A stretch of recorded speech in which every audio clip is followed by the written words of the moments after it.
ఆంధ్రప్రదేశ్ అసెంబ్లీలో రీసెంట్ టైమ్స్‌లో జరిగినటువంటి బిగ్గెస్ట్ డిస్కషన్ ఏంటంటే, శ్వేతపత్రాల వ్యవహారం. జగన్మోహన్ రెడ్డి ప్రభుత్వంలో అనేక రకాల దుర్మార్గాలు, దారుణాలు జరిగాయని, తాము అధికారంలోకి వచ్చిన తర్వాత అవన్నీ కూడా బయట పెడతాం అనేటువంటి అంశంతో అప్పట్లోనే ఛాలెంజ్ చేసిన కూటమి ప్రభుత్వం అధికారంలోకి వచ్చిన తర్వాత వరుస పెట్టి శ్వేతపత్రాలనైతే రిలీజ్ చేస్తుంది. ఒక్కొక్క శ్వేతపత్రానికి క్లియర్ కట్‌గా ఆ శ్వేతపత్రం చదువుతూ, ఒక్కొక్క దానికి వివరణ చెప్పాల్సినటువంటి జగన్మోహన్ రెడ్డి ఇప్పటివరకైతే ఎప్పుడు చెప్పలేదు.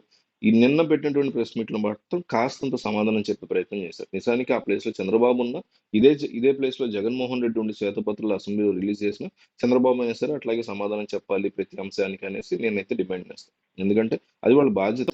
అధికారంలోకి వచ్చినటువంటి ఒక పార్టీ చెప్తోందన్నప్పుడు అది అబద్ధాలు చెప్తున్నారంటే ఓకే. అబద్ధాలు చెప్తున్నారని చెప్పండి. ప్రెస్ మీట్ పెట్టి వాళ్ళు రిలీజ్ చేసిన శ్వేతపత్రాన్ని చదువుతూ ప్రజలకి ఒక్కొక్క అంశంలో వాళ్ళు అబద్ధాలు చెప్తున్నట్టు మీకు అనిపిస్తే అది వివరించండి. దానికి మళ్ళీ వాళ్ళు అవతల సమాధానం చెప్తారు. That is how democracy should work. అధికారంలో చంద్రబాబు ఉన్నా, జగన్ ఉన్నా, కేసీఆర్ ఉన్నా, రేవంత్ ఉన్నా ఒక ఫస్ట్ శ్వేతపత్రాలు రిలీజ్ చేయడాన్ని మనం ఫస్ట్ ఎంకరేజ్ చేయాలి. ఎవరైతే రిలీజ్ చేసినా వాటిని ఎంకరేజ్ చేయాలి. దాని తర్వాత అంటే ఒక్కొక్క స్టెప్ తర్వాత ఫలితాలొస్తాయి. ఫస్ట్ శ్వేతపత్రం రిలీజ్ చేస్తారు. రిలీజ్ చేసిన తర్వాత గతంలో ఉన్న వాళ్ళు, ఆరోపణలు ఎదుర్కొంటున్న వాళ్ళు సమాధానం చెప్తారు.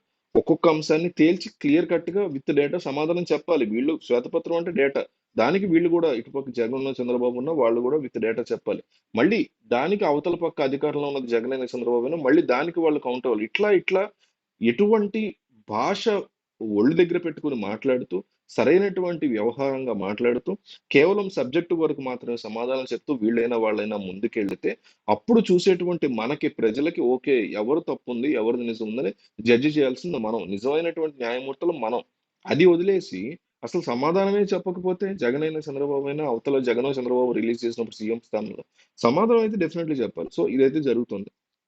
దీనికి తోడు రీసెంట్‌గా జగన్మోహన్ రెడ్డి ప్రెస్ మీట్ పెట్టినప్పుడు నిన్న అన్న మాటలేంటంటే, తాను ఢిల్లీలో ధర్నా చేస్తున్నటువంటి టైంలో మదనపల్లిలో కొన్ని డాక్యుమెంట్స్ తగలబడిపోయినటువంటి అంశాన్ని తెలుగుదేశం మీడియా హైలైట్ చేస్తూ, డీజీపీని ఏకంగా హెలికాప్టర్‌లో పంపించి చేయించారు.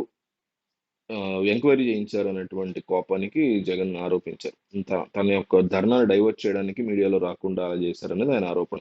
దానికి చంద్రబాబు నాయుడు అదే టైంకి అసెంబ్లీలో మాట్లాడుతూ ఆహ్, కావాలని చేసిందేమీ లేదు. విచారణ అనేది ఎందుకు చేయకూడదు? నువ్వు మీ బాబాయిని చంపేసి ఆత్మహత్య కింద చిత్రీకరించి 'హూ కిల్డ్ బాబాయ్' అంటూ చంద్రబాబు నాయుడు కూడా కాస్త ఆవేశంగా ఆయన అసెంబ్లీలో మాట్లాడడం మనం చూసాం.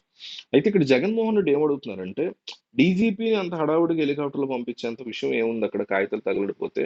కింద ఉన్నటువంటి ఎంఆర్ఓ దగ్గరో, లేకపోతే పైన ఉన్నటువంటి కలెక్టర్ దగ్గరో ఉంటాయి. కంప్యూటర్‌లో గూడా ఇవన్నీ ఉంటాయి గదా! వెతికితే దొరికేటువంటి ఆధారాల కోసం మీరు ఎందుకు ఇట్లా జేస్తున్నారు అంటే, దానికి టీడీపీ వైపు నుంచి అయితే సమాధానం లేదు. సో, వైసీపీ ఏమంటుందంటే, ఈ 164 మందిని కూడా నోరు మూయించగలిగారు జగన్మోహన్ రెడ్డి ఒక్క ప్రశ్నతో. ఈ ప్రశ్నకి ఎవరు సమాధానం చెప్పలేకపోయారు అసెంబ్లీలో ఉన్న ఒక్కడు కూడా పవన్ కళ్యాణ్ గాని, చంద్రబాబు గాని, లోకేష్ గాని వీళ్ళెవరు కూడా అంటూ వైసీపీ ఆ విషయాన్ని ఎక్కువ హైలైట్ చేస్తుంది. సో, ఈ అంశంలో తప్పు ఎవరిది? జగన్ తప్పైతే జగన్ అని, చంద్రబాబు తప్పైతే చంద్రబాబు అని మీరు కామెంట్ చేయండి. ఎందుకంటే ప్రజలేమనుకుంటున్నారో కూడా వాళ్ళకి తెలియాలి. కాబట్టి కంపల్సరీ కామెంట్ చేయండి.